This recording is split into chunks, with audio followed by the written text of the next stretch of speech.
نیک موت، اچھی موت، اس کی کچھ علامتیں ہیں۔ انسان کو اللہ مرنے سے پہلے خوشخبری دے دیتے ہیں، اس لیے موت کا خوف اس سے دور ہو جاتا ہے، بلکہ وہ خوشی خوشی اپنی عبادت، تیاری، ذکر میں مشغول رہتا ہے۔ اس پہ موت کی یہ ہلکانی ظاہر نہیں ہوتی۔ اللہ کے رسول بھی کلمہ پڑھتے پڑھتے، گفتگو کرتے کرتے، اور صحابہ کرام بھی اللہ کے پاس گئے۔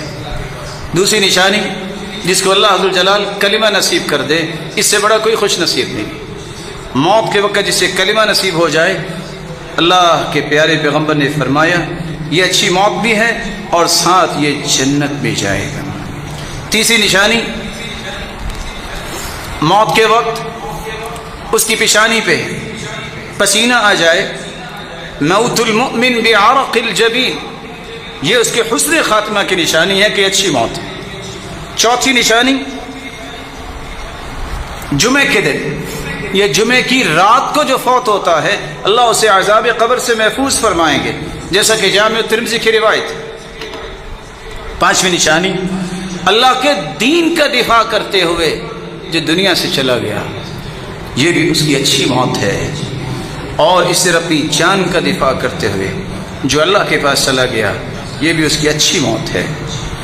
رسول اللہ صلی اللہ علیہ وآلہ وسلم نے فرمایا، جو میدان جہاد میں اپنی جان دے بیٹھا، یہ بھی حسن خاتمہ کی نشانی ہے۔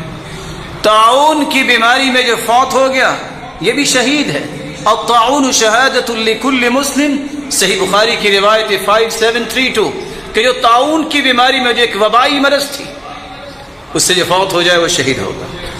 رسول اللہ صلی اللہ علیہ وآلہ وسلم نے فرمایا، الموت بداء البطن، پیٹ کی بیماری سے کوئی بیماری جس کا پیٹ کے ساتھ تعلق ہے اور وہ فوت ہو جائے وہ شہید ہوگا۔ المبطون شہید، صحیح بخاری کی روایت ہے۔ جو ڈوب کے مر جائے پانی میں، یا اس پہ کوئی چیز گر جائے، پہاڑ یا کوئی چھت یا کوئی اور چیز، فوت ہو جائے، آپ نے فرمایا وصاحب الہدم شہید والغریق شہید، جو پانی میں ڈوب جائے وہ بھی شہید ہے۔ کسی کو آگ لگ جائے، اللہ سب کو محفوظ فرما دے، وہ بھی شہید ہے۔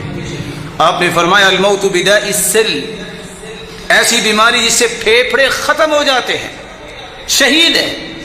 المبطون شہید، آج کل کی کرونا وائرس بیماری کی وجہ سے پھیپھڑے، کڈنی اور یہ ساری چیزیں ختم ہو جاتی ہیں۔ جو اس طرح اللہ کے پاس چلا جاتا ہے، وہ شہادت کا مرتبہ پاتا ہے۔ یہ اللہ کے پیارے پیغمبر صلی اللہ علیہ وسلم کے فرامین آپ سن رہے تھے۔ اس لیے مرنا تو ہے، اس کے لیے تیاری کرنا یہ ہم سب کی ذمہ داری ہے۔